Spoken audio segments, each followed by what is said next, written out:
Serving up a warm dish of the Triad's culinary fare, here's your weekly helping of food, news, and views. This is the man who ate the town.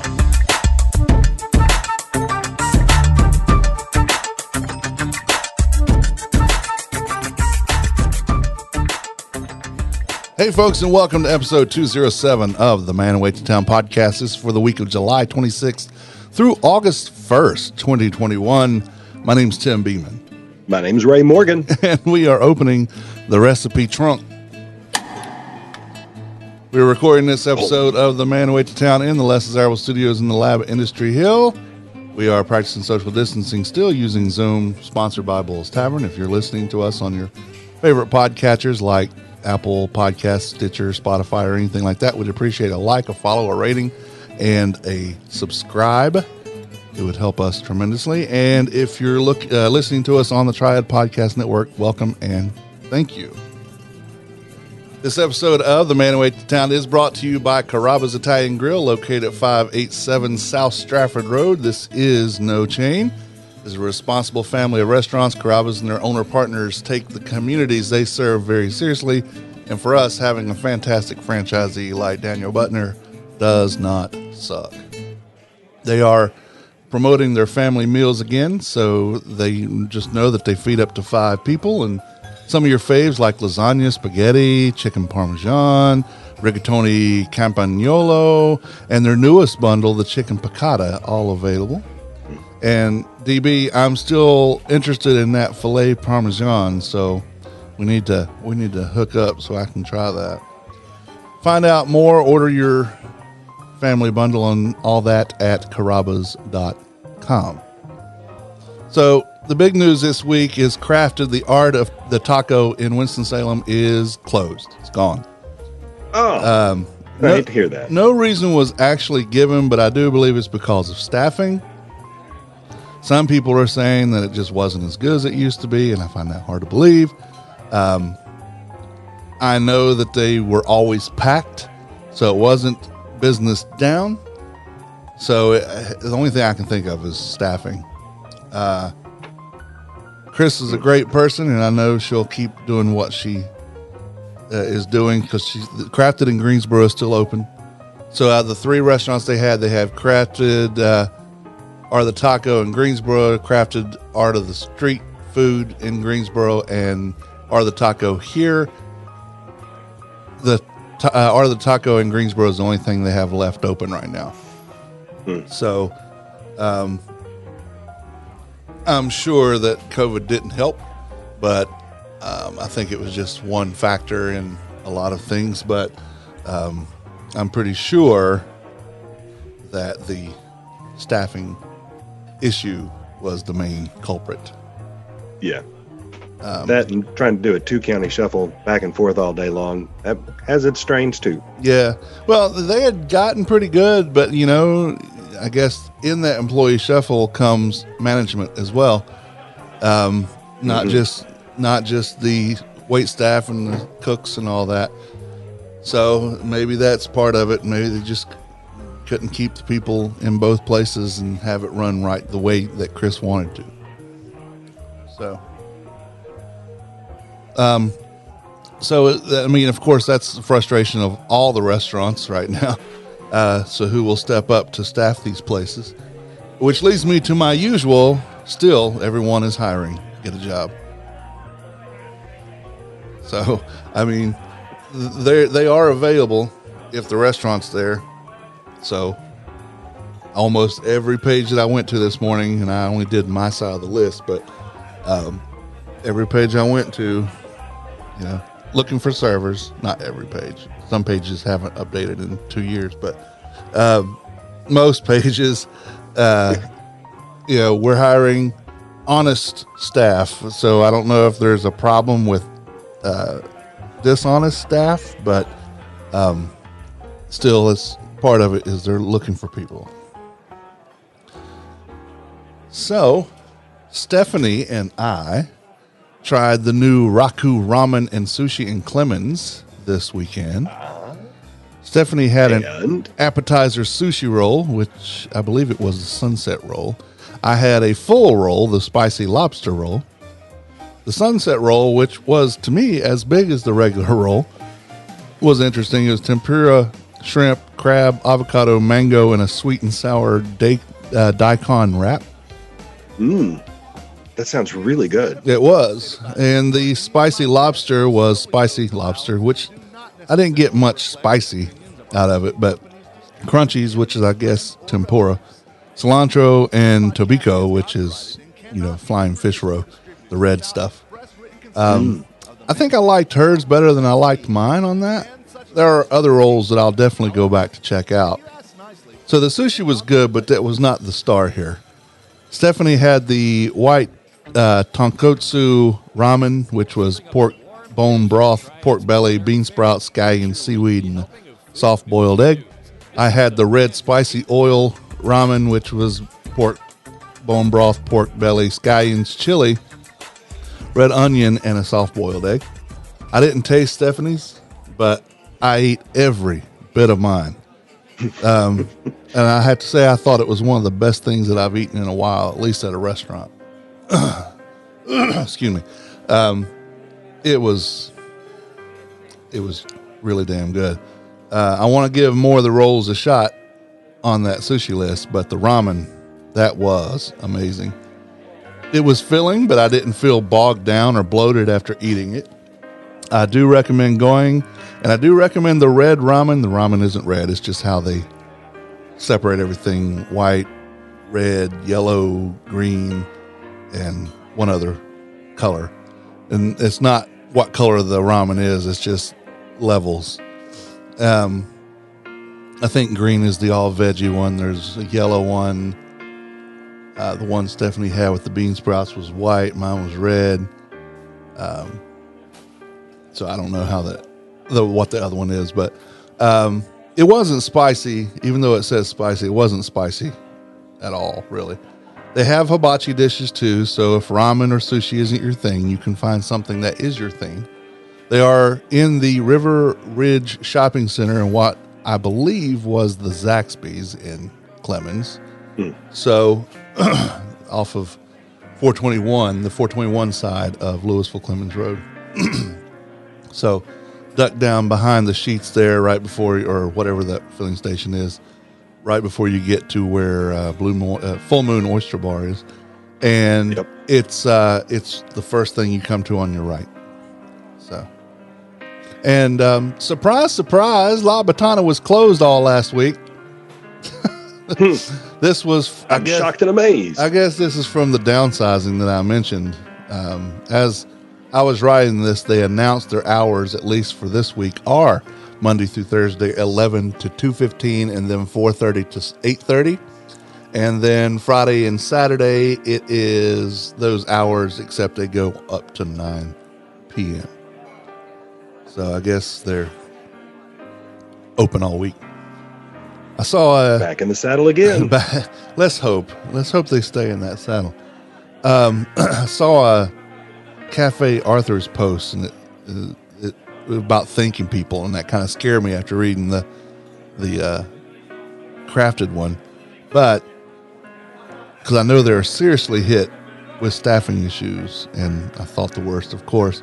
Turns out, yes, they are understaffed severely. I was there Saturday, and it was all they could do to wait on the 9 tables that were occupied. And they had to actually call people in who don't even work there anymore. One of the girls quit to go become a food rep, and they called and asked if she could fill in, and she did. And the hostess transitioned into a server as well. So they're pushing it, but they're there. But the message was just they wanted to thank everybody for their patience and the patronage. So it wasn't gloom and doom like I thought it was going to be. Good. I'd hate to see them close. Yeah, me too. Washington Perkin Provision Company, located at 301 West 4th Street. You'll find a little bit of everything there at the Perk. Chip Corner Deli to get your sandwich on the go. Fruits, veggies, meats, and dairy from local sources.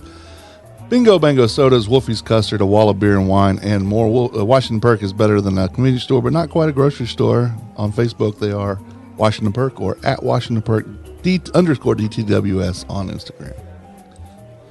Tomorrow, the 27th of July, Delicios will donate 10% of proceeds to the Salvation Army.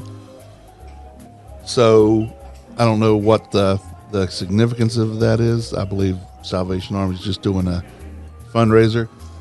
So why not go have some delicious, authentic Italian food from one of my favorite Italians and support a good cause? And of course, when you go, tell them that I sent you. Today, Ray, Camino Bakery is 10 years old. Wow. Now, has it been that long already? It is. And I don't know if that includes the time that Carrie Clifford, who started it all, was in the basement of Cranky's on 3rd Street or not. But because I know she was there for a little bit. But congratulations to Carrie and her partners, because she has at least two business partners, and all their staff and their employees. The 4th Street location, the Brookstown location, the hospital location. Happy anniversary to all of you. They've really become an institution and a favorite in Winston-Salem, and for good reasons. Oh yeah, great people, great products. I've never had anything bad there, and they're always smiling and let's what can we help you with? And they truly want to help you, it seems. So that's good. I like and I love Carrie. She's a sweet person. Yeah, very much so. Baldwin Properties and Allspa Properties, along with some other party investors, have purchased the Schaffner House. So they have already started construction inside, and they plan to put a restaurant inside and have it operate like a boutique inn. I don't know how that differs from a bed and breakfast, but I think it's meant to bring in outside people instead of just the people staying there. Right. I do know that Baldwin and Associates purchased the Ludlow House, which is a historic building and a historic bed and breakfast on Summit Street. And they also bought the Shepherd House, which is right next door, both of which were B&Bs. So they're fixing those up too, and going to reestablish the B&B, the real B&B. Like they've taken up the whole block. Well, Summit Street is over off of 4th Street where WSGS used to be. So if you're behind Bernardin's, between Bernardin's and old 4th Street filling station across the street from Mosell's, that street, they have two there. And then Schaffner House is the one right across from the Hawthorne Inn when you come off of Business 40. I was thinking it was something else. I was thinking it was the building that Bernardin's is in. No, that's the Zevely House. The Zevely House. You're right. Yeah. You're right. Yeah. So two on Summit and then one over here. Yeah. Across from the other. Interesting. Yeah. And it sounds like they're really wanting it to be, of course they want to make money because you don't go into business not to. But right. It sounds like they're going to do justice to the history because, like I said, the Ludlow House has been on the historic register since 1983. And Stephanie, my wife, tried to get a job there to just work there, and they wouldn't hire her because she was overqualified because she has a master's degree, right? And they're like, why do you want to come here? And they don't realize that, or didn't realize that she just loves this town and its history and wanted to be part of that. But probably for the better, she found other things and bigger and better things. And Baldwin Properties, I mean, Lou has been involved in Winston-Salem his entire career. Yep. See, inherited that from his dad, right. Baldwin Properties. So the Baldwin family has been very involved in Winston-Salem and Winston-Salem real estate for a very long time, a couple of generations now. So knowing that it's Lou that's behind it, I'm excited to see what they're going to do. Yeah, and to put a finer point on it, Baldwin Properties, I believe, at least owns the leasing rights to the O'Hanlon building across from Sir Winston in the Indigo Hotel. And their office used to be in the Indigo Hotel in Sir Winston restaurant. And they actually have, if you look through the glass to the little side vestibule that they have, it still says Baldwin, whatever there on the sign. So they didn't change that. Nice. So I like that they left that. I didn't realize they were downtown. The only time I've known where they've been was over there off of Hawthorne and Knollwood. Yeah, right across from Cafe Arthur's. Exactly. And, Yep. you know, Lou's been involved in residential real estate for a very long time. He manages probably hundreds of homes here in Winston-Salem. I'm always excited when I see him venture into the commercial side again, because he's always looking at top drawer. How do you do this the very best? Yeah. So I'm excited to see what's coming. I got to meet him on the tour for Sir Winston and the Indigo Hotel. They had invited him as well, so I got to talk with him a bit, and he was telling us about the office being there. It was pretty cool. He was a good guy. Yeah. I've always liked Lou. Mojito Latin Soul Food, your go-to Cuban and Latin-inspired restaurant. Cuban is hands down the best sandwich in town. All the flavors will punch you in the tongue, and the sandwich is made in the tradition that Michael grew up with. Mojito Latin Soul Food does reservations, takeout. They have a rather large outdoor patio and do deliveries to surrounding businesses like Fiddlin' Fish, Broad Branch, and Wise Man, and others. Check them out on their Facebook page and MojitoLatinSoulFood.com. I wanted to give just a small piece of advice to anyone who goes to Mojitos and you're looking at the sides and you're trying to decide, do I want the beans and rice or do I want the beans and rice with pork belly? Get it with the pork belly. Yes. Both Indeed. of them are very good, but the pork belly is exceptionally good. There's your tip for today. Very good. Thank you. Boom, drop the mic. I am very much a fan of their pork belly too. Yeah. This week's Diamondback themed Thursday is July 29th. It's the famous Dr. Christopher Ohl with Wake Forest Baptist Health. It's a Q&A session there. And there could be additional raffle items and giveaways for dine-in or takeout. Percentage of that goes to the Community Care Center. And there's a possible farmer's market subject to farmer availability. The admission for this event is $25. That includes heavy hors d'oeuvres and a cash bar from 5:30 to 8:30 this Thursday. And this is the last themed Thursday that I have any information on. So if they're going to do anything else, she's got to get me a list. Otherwise, this is your last opportunity for that. Yep. Providence. So- Go ahead. I'll say, is this when we're talking about upcoming events? Yep. You have an upcoming event? Just one Okay. on Saturday. Saturday. Be there. Saturday. Annie's Hope is opening up their home on Saturday, and they're having a grand opening celebration. It's out in East Bend. It's going to go from noon to 8. That's this Saturday. It's 1043 Autumn Drive in East Bend. There's going to be music all day. They're going to have a food truck. Pacific Rim food truck's going to be out there to start the day. Then JJ's Cuban Kitchen's coming in to provide the dinner. There's going to be a number of vendors out there, including myself and Whitney. So I'll have my stained glass out there. She's going to have some of her Witsuinzis. And a percentage of everything that we sell that day is going back to the house to help support their operation. So we're inviting people to come out and have a good time. Like I said, going to have music all day, some good food, and some great vendors, and supporting a home that's there to help women who've been abused rebuild their lives. Very good. East Bend, you say? Yes, 1043 Autumn Drive. All right.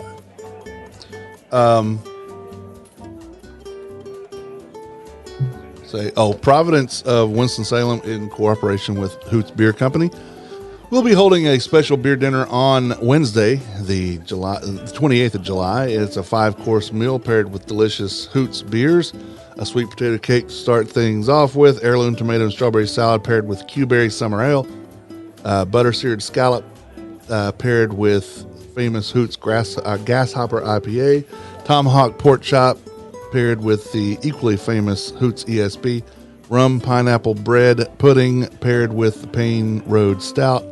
Again, this is on the 28th at the Tanglewood Manor House.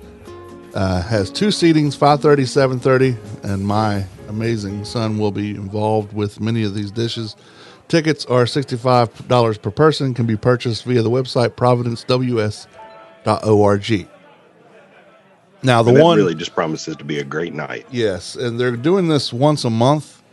And the one, I believe, in October is like game. It's like bear and things like that. Oh. Yeah, and I hate that they're Wednesdays because that's less desirable as recording night.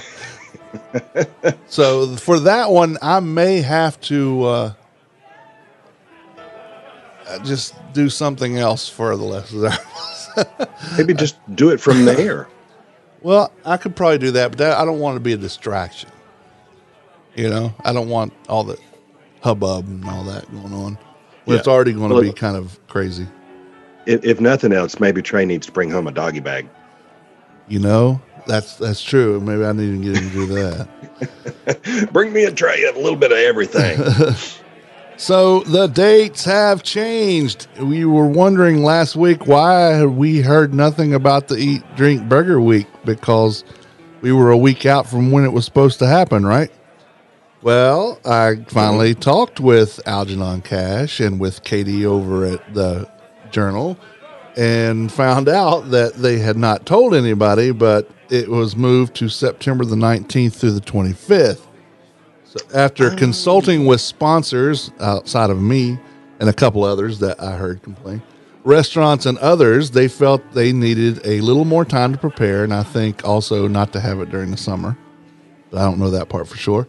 The Winston-Salem Journal, the Greensboro News and Record, and Eat Drink Triad will have Eat Drink Burger Week. It's a week to celebrate culinary creativity, increase visibility and engagement with the food and beverage community, and drive dine-in and carry-out orders with a little healthy competition. So, participating restaurants across the Triad will prepare a unique and delicious off-the-menu burger available for 1 week only. Now, this has changed too. You know, it was going to be an $8 burger. Well, the chefs will create a $10 masterpiece. And again, they cannot be on the regular menu. Doesn't mean that they can't have it regular later, but it can't be on the regular menu right now. All these will be vetted in advance to make sure that no 2 burgers are alike. Patrons will eat, drink, and vote online for their favorite burger via a QR code.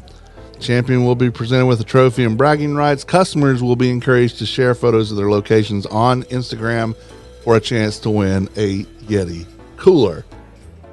The Man Who Ate the Town is a media sponsor for this event. For more information, contact the Winston-Salem Journal or Greensboro News and Record at 336-727-7212.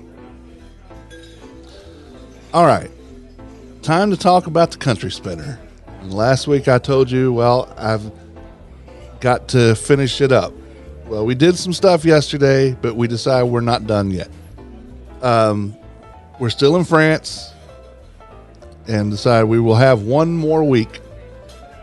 Yesterday we had the Salade Lyonnaise, which is a salad from Lyon with a hot bacon Dijon dressing and a shallow poached egg on top of it. I wish we had used frisée as the salad base because that's what the recipe calls for traditionally, but we couldn't find it on such short notice, so we used arugula and watercress, which both are strong bitter greens, but the frisée would have held up under the hot dressing better, I feel. these greens wilted a little bit, but the flavors were all magnificent, so I wasn't complaining about it. First time I'd ever done a shallow poached egg. And what that means is only about an inch of water. Bring it to a boil with salt. When it starts to boil, bring the boil down to where it's barely bubbling. Scoop an egg in the water via a small bowl and just wait till it sets up, and then put it on the it's more really like a sunny side up egg, but we did it in boiling water instead of frying it, because this way we got the full flavor of the egg and not all the frying stuff. And it was really good. I got that recipe from Street Team Steven, and I liked it. We will make that. It's really simple to do. We'll make it again. Also, I got the bacon. We went to Butcher's Block and got a small bit of slab bacon, and I cut it myself instead of the slices that I had to put in there. So it was a bit chunky, but I liked it. We also had ratatouille. Actually, what we had was confit bialdi, but that's what was featured. This is what was featured in the movie Ratatouille. True ratatouille is just chopped vegetable stew. For my recipe, I made a roasted red pepper, tomato, onion, garlic, rosemary, and thyme sauce in the food processor. Put that on the base of the baking dish. Then a thinly sliced courgette. Do you know what a courgette is? I do not. And then thinly sliced courgette, thinly sliced peeled tomate, and thinly sliced aubergine. Now, what that really means is a courgette is green squash or zucchini. A courgette is yellow squash. Tomate, obviously, is tomatoes. And aubergine is eggplant. So I wanted to use the true French words for those, so we were on the theme. I'm not a fan of eggplant at all. Yellow and green squash, I have to be in the mood for. And while I love tomatoes, this isn't the way I like them. So while it was very fun to make, and Stephanie loved it, it wasn't my favorite thing to do. So I had enough left over. I made another one and took it to my parents. They're going to eat it today, or eat some of it today. And with that, we had the French pork with apple cream sauce. Now, while not a traditional true French dish, this was French style with cream and shallots and all that. A lot of thyme, a lot of shallots, apple slices, really thin apple slices. I got one of those really cool mandolins from Pampered Chef that instead of having to run the stuff over, I just put it in here and it's like a slap chop, and it's really cool. I broke it the first time I ever used it, but it's okay. It's just cracked.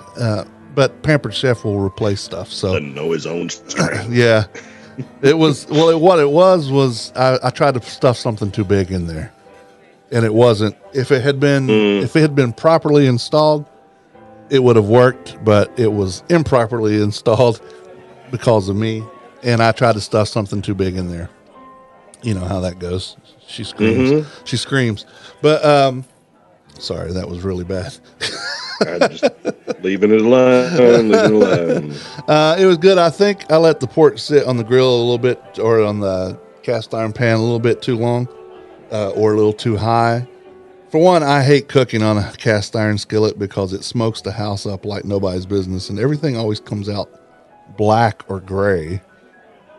Flavors were good, but I just should have used a regular nonstick pan. That's what I'm used to. I just don't like cast iron skillets. But so this was not my favorite meal, but Stephanie loved it, so that's good. Yes, not next weekend, as we have an event for Sunday, but probably the week after that. And I do know that crepes are on for breakfast. Tiffany will make those.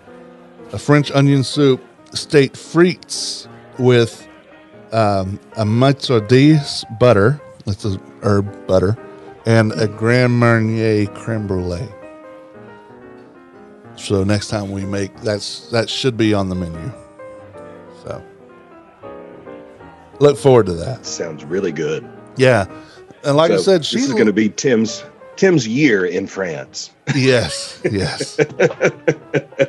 The wheel's stuck. I can't seem to spin it. We're still in France. Well, I mean, this is our favorite culinary destination. It's our favorite city is Paris, and it's just there's too much that we wanted to touch on.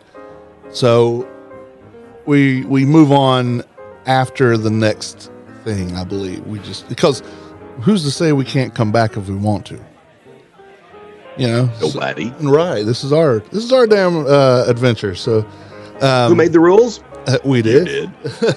So who can change the rules? You can. Who can break the rules?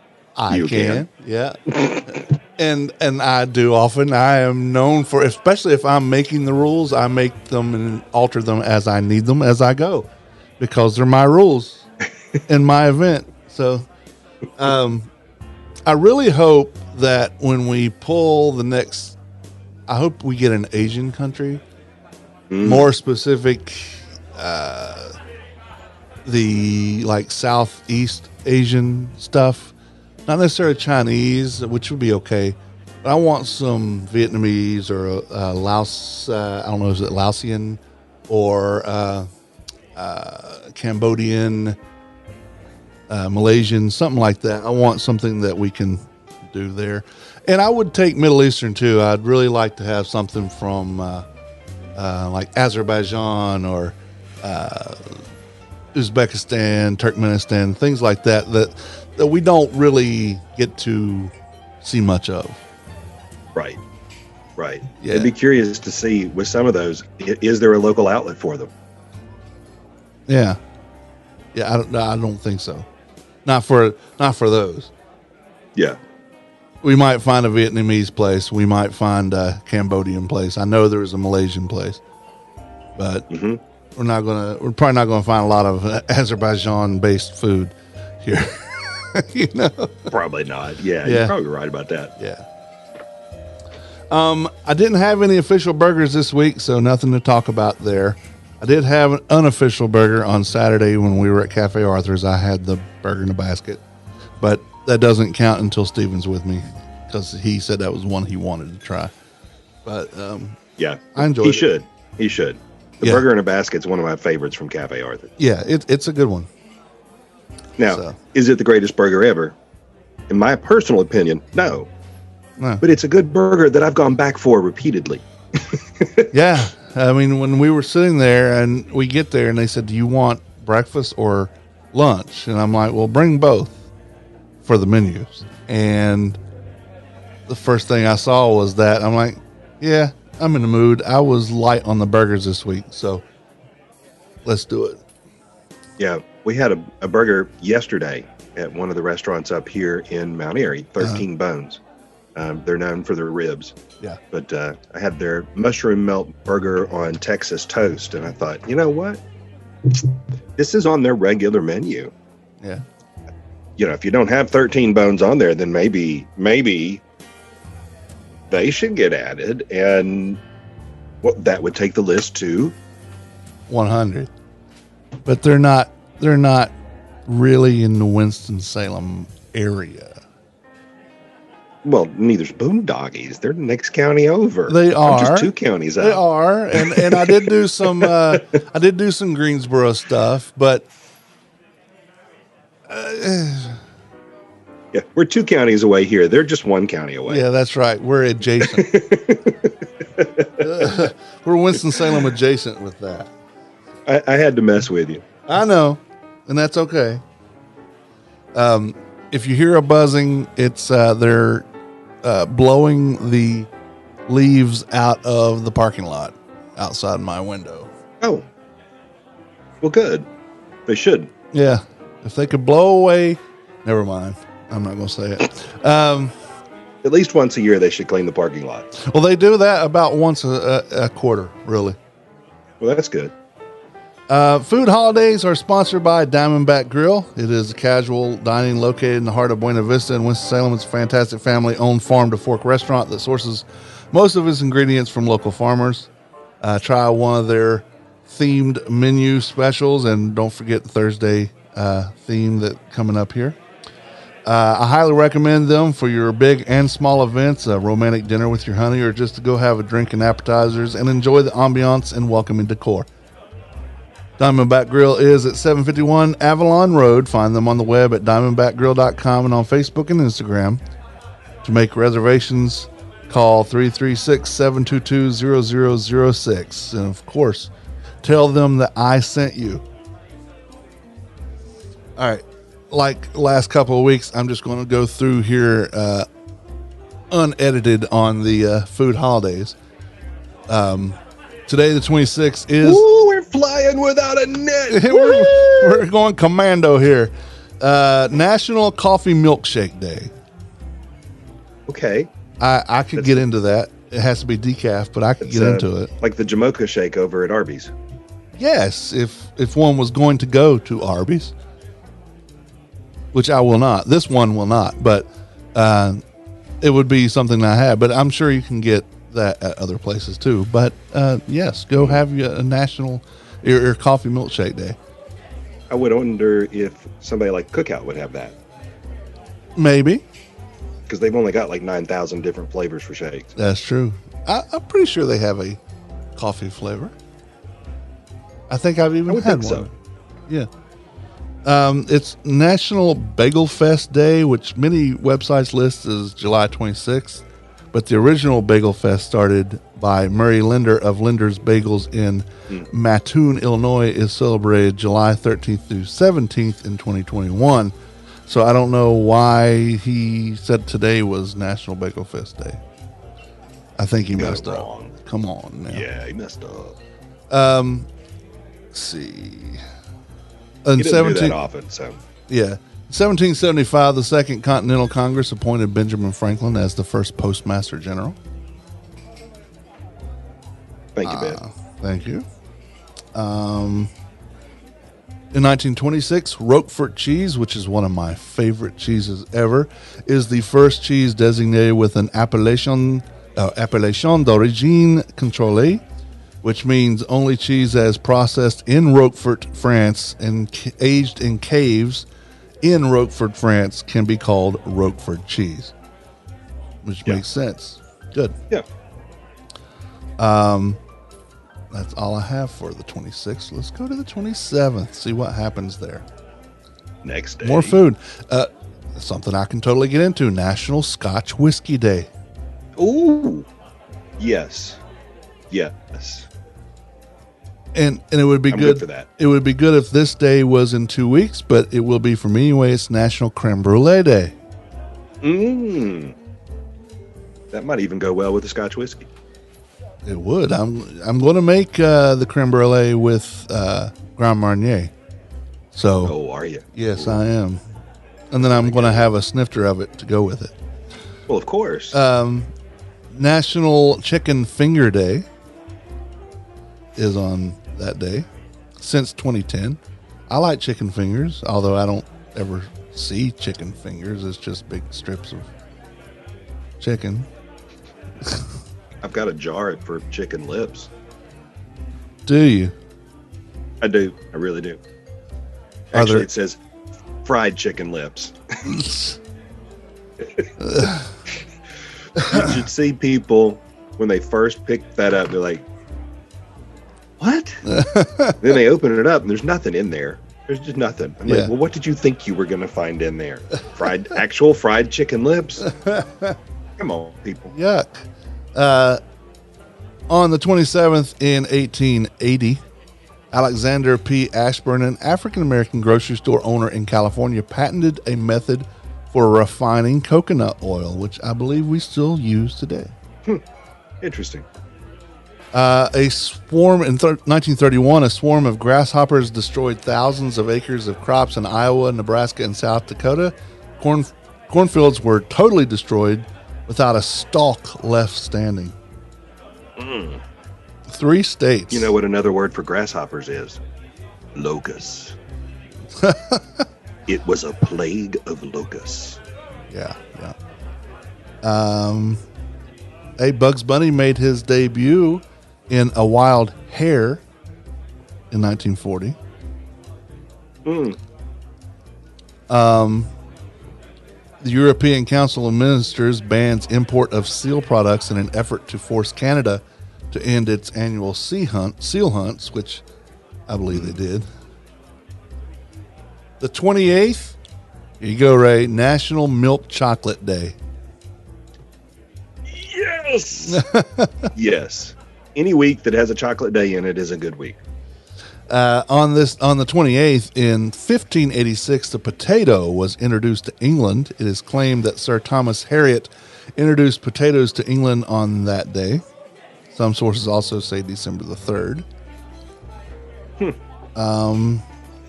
In 1866, the metric system was authorized to standardize weights and measures in the United States. Authorized, yes, but we still don't use it very much.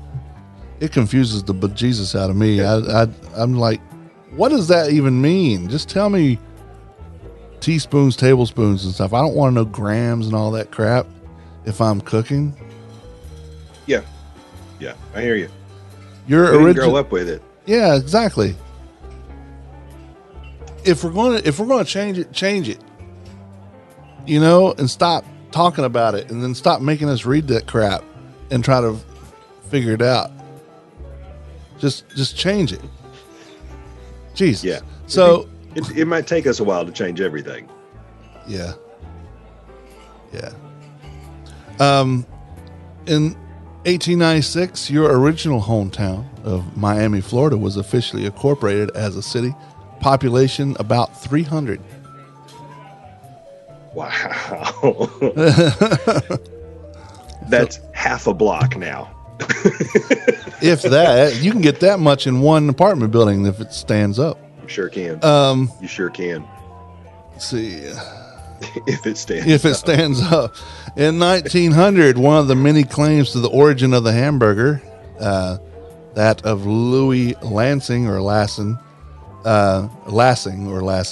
first served hamburgers on a bun in his diner in New Haven, Connecticut. Might be interesting to find out where they really start. I think that's the problem, is so many places claim it. I know you say, is that date real, or is that one that they made up just so they could say that they were the one? I don't know. In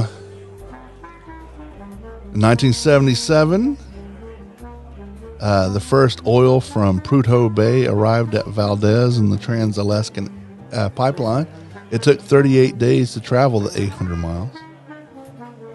And that was before the Exxon run amok to create muckety muck. In 1989, a record Atlantic halibut was caught with rod and reel weighing over 255 pounds. Wow. That would have put up one heck of a fight. Yeah, and rod and reel. I mean, I think we had this discussion last year. Big rod. It had to be. If 255 pounds, if you have one of those little Zebco things, it's not going to stand up to no 255 pound. Yeah, it's going to break and you'll be done. Yeah, so you'll watch that go under the way. Yeah, be free. And the 29th. They do make some big reel and tackle. Some big lines, so it's possible. Well, yes, but I don't know. They should say it was special seafaring pole and rod and reel, you know, if you're going to do that. Yeah, it's not equipment you get at Walmart. Yeah, of course. The 29th would be good if it was the 27th here, since this is what, Delicios is doing with Salvation Army, but it's National Lasagna Day. Oh. It's also National Chili Dog Day. which is always the last Thursday in July. I don't know that I'd want to actually do those at the same day. And those might need to be separate days. Lasagna and chili dogs. I see your point, but I wouldn't turn down having them. I mean, Yeah. if they're there, yeah. It's also Chicken Wing Day, and we'll find out here in a minute why. In 1835, on the 29th, the first successful sugar plantation in the Hawaiian Islands was established by Ladd and Company of Honolulu when the company leased the land from King Kamehameha III. Kamehameha III. Mm-hmm. I just want to go hamana for 50 years at an annual rent of $300. And that happened at the base of Mount Wanahakalugi. Yes, and we were greeted by Kamana Wanalea. Yeah, exactly. Let's talk dirty in Hawaiian. Glorious day. Humu humu nuku nuku apu let's see. It's not necessarily food related, but you know, I'm a music guy. In 1974, on the 29th, Mama Cass Elliott died. She joined the 27 Club that day. The rumor that she choked to death on a ham sandwich is not true. She actually died of a heart attack. In 1977, in Buffalo, New York, they declared this Chicken Wing Day in honor of the famous Buffalo chicken wings, created by Teresa Bellissimo in October of 1964. Buffalo wings were created by her at the Anchor Bar in Buffalo for her son and some friends for a midnight snack. Cool. Yes, so we have friends. The world's never been the same since. No, it has not. We have friends here that own Thirsty Buffalo beverage catering, and they truly are from Buffalo. And we had a discussion about the Anchor Bar and all that stuff. The 30th is National Cheesecake Day. Love cheesecake. Me too. I do love it. In 1739, on the 30th, Caspar Weister founded the first successful large-scale glass factory in Allowaystown in New Jersey. In 1838, on the 30th, it supposedly rained frogs. Frog legs for dinner. Go out and collect some. What do we need to fix dinner? Former Teamster on the 30th, former Teamster Union President Jimmy Hoffa disappeared after visiting the Red Fox restaurant in suburban Detroit, Michigan in 1975. His remains have never been found. Yeah, we know they're at the bottom of a stadium somewhere. In 2013, a New York appeals court upheld a ruling that the NYC Board of Health exceeded its authority when it tried to ban sodas larger than 16 ounces. In 2019, Intercontinental Hotel Group, IHG, owner of Holiday Inn, Regent Hotels, Crown Plaza, and all that, is eliminating travel-size shampoo and other toiletries from its 843,000 hotel rooms in its more than 5,800 hotels around the world beginning in 2021. This will be replaced with bulk-size accessories with a significant reduction in plastic waste, which saddens me because I always took all the extras. Yep. Last time we were in a hotel, they had full-size bottles mounted to the wall in the shower. You had a little pump. I like that too. I like it. Couldn't take it home. Right. I had a friend who was dating a flight attendant for a while, and you know they had to do a lot of layovers. And so one day she just brought me a whole bag full of like shampoos and conditioners and body lotions and soaps and all that stuff. And I did donate some of that, but I kept some of it too. Yep. The 31st is National Raspberry Cake Day. I don't know that I've ever had a raspberry cake. I would like to try that because I like raspberry yes. flavor stuff. Yeah, I've had raspberry pie. Something I love but don't want it with my raspberry cake. It's also National Avocado Day. Yeah. That would have to be with the meal before you have the cake. But think you could have two. You could knock out 2 days with one meal. That's right. You could. And also, it's National Cotton Candy Day. So. Yeah, no thanks. You don't like cotton candy? It just disappears. And it leaves a sugar film in your mouth. You know what it's called in England? What? Candy floss. I could see that. Sure could. Yeah. I mean, at 10, I loved cotton candy. Now, not so much. Well, see, my thing is I still love cotton candy, but I have to make sure whenever I'm eating it that I keep my fingers away from my mouth, because it only takes one time to get saliva on your fingers, and then it's all in that cotton candy, right? Mm-hmm. And I don't know about you. Growing up, I had an uncle by marriage. I had an uncle who drove a candy truck. He was a candy distributor, and they had those like aluminum bags that had the clown's face on it of cotton candy, and it was all like clumped together in there. And I ate the crap out of that stuff. It was not good nor good for me, but I did enjoy eating it. No thanks. You're welcome to all of that one on your own. I'll pass it over to you. Yeah.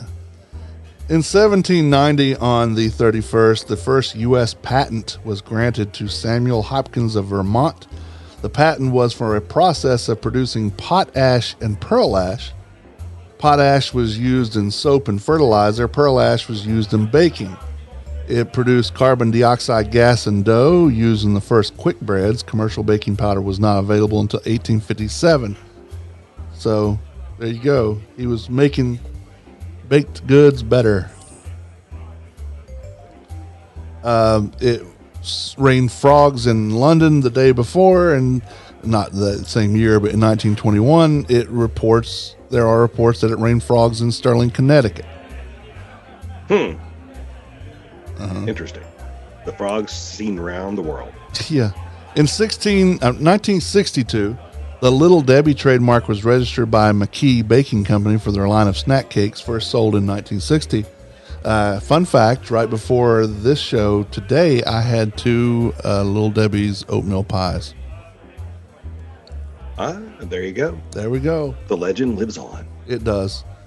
And in 1974, Canada, Quebec makes French the official language of government and business in Quebec. And then we have one more. I got to go to another month. The 1st of July. No, 1st of August. August, yes. August. Yesterday the 31st was Raspberry Cake Day. The 1st is National Raspberry Cream Pie Day. I'm okay. There you go. I'll go with it. It's also National Mustard and Festival Day. Okay. And Mead Day. Mead. Yes. Perhaps the oldest fermented beverage is made by combining honey, water, and yeast, and is often referred to as honey wine. I don't know that I've ever actually had mead. I've had mead. I have a friend who makes mead. I have 2 friends who make mead. And it's a different flavor. It's really sweet generally, but it could be also bitter if you're not careful. And I don't know what a Jamaican patty is, but it's a Jamaican patty day that day. We'll have to learn. Yep. We've got to know. We can't say it's Jamaican Patty Day. Let's see. What is a Jamaican? Jamaican me wonder what that is. Jamaican patty. So it looks like it's just a meat pie. It's a patty is a pastry. It contains various fillings and spices baked in a flaky shell, often tinted golden yellow with an egg yolk or mixture or turmeric. It's made like a turnover, but with more savory and filled with meat. So sounds good. There's a joke that you're familiar with the Led Zeppelin song that is reggae based, right? Dun, dun, dun, dun, dun, dun. It's everybody wants to call it Dire Maker, but it's actually pronounced Jamaica. It's actually Jamaica. And the joke that they got that from was my wife went to the Caribbean and someone says, Jamaica? She goes, no, she went on her own. So it's supposed to sound like Jamaica. That's why it's in reggae style. Just so you know. Makes sense. I didn't know that backstory. That's cool. Yeah. Born. We don't do that.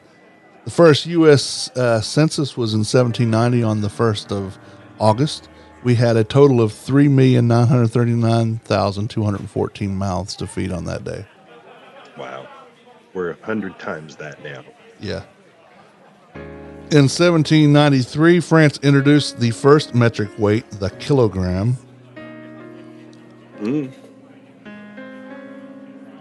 It rained ants in Strasbourg, Germany, which is, I believe, now in France, in 1889. I would not. Frogs is one thing, but ants, oof, man. Yeah, you can get out of the way of frogs generally. Henry D. We didn't know this was Weird Weather Week. Right. Henry D. Perky and William H. Ford were issued a patent for a machine to produce cereals in which they made shredded wheat. In 1912, Pearson's Nut Goody Bar was introduced. In 1932, the Mars Bar candy bar was introduced.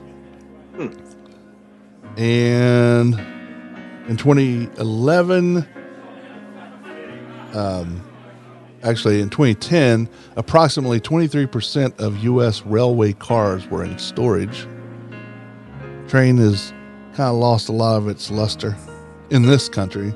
You go to Europe, it's the way to go. Yeah. In 2011, we want to get ourselves there, right? Yeah. I would much rather have a train system. In 2011, a Berlin court ordered breweries to stop advertising beer as good for people's looks and health.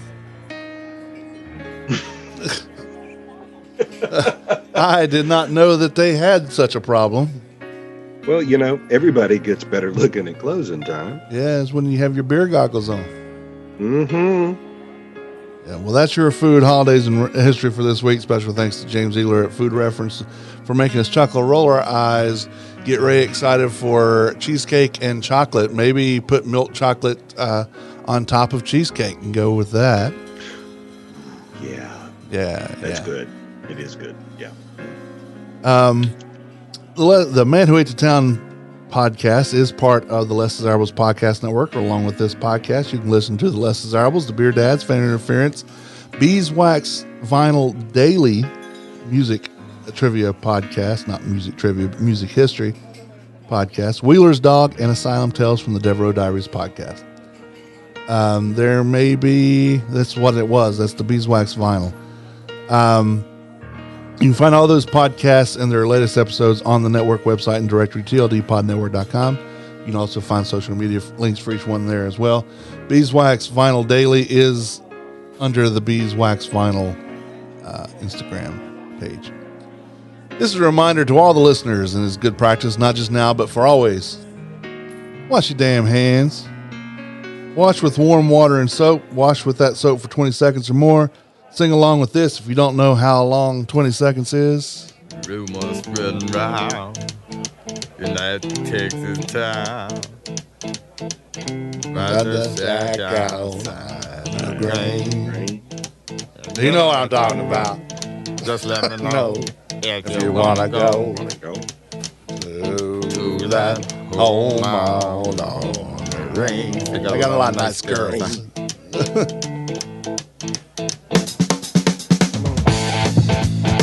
I'm ready.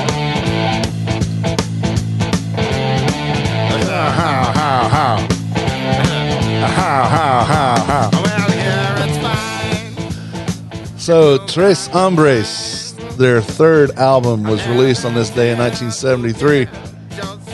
So that's 48 years old. That's a great song, though. Love that drum break and they kick the guitars in. Yeah, Oh, yeah. Turn it up. yeah. And you just can't go wrong with the ha, ha, ha, ha. Yeah. Texas bar bands. Yes. Love it. Well, keep an eye on my blog and this podcast to find out more about the food news and happenings around town. If you have any food news, send us an email at Tim or Ray or Leah at themanwhoatetown.com. You can also contact us on Facebook, Instagram, or Twitter, or do like Steven does and just tag me on Facebook whenever somebody comes up with something with an FYI. I dig it. That's how I get some stuff. Like us on Facebook. On Twitter, we are Man Who Number 8 the Town. On Instagram, we are Man Who 8 the Town. And we invite you to call and leave a voicemail for the podcast or any podcast on the TLD network. Call 336-422-6862. That's right, 336-422. Numb. Just leave a voicemail and we'll play it on the podcast. Again, 336-422-6862. Well, my name's Tim. My name's Ray. And we are closing the recipe trunk. Until next time, thank you for reading. Thank you for listening. Bon appetit. Yamas. The views and opinions stated by me or any of my guests are solely those of ours and do not necessarily reflect the opinions of our hosting companies, distributors, enemies, friends, or relatives. This podcast is copyrighted and cannot be reproduced or distributed without express written consent of the Man Who Ate the Town, that's me, and Such Limited Inc. However, if you ask nicely, we'll probably let you.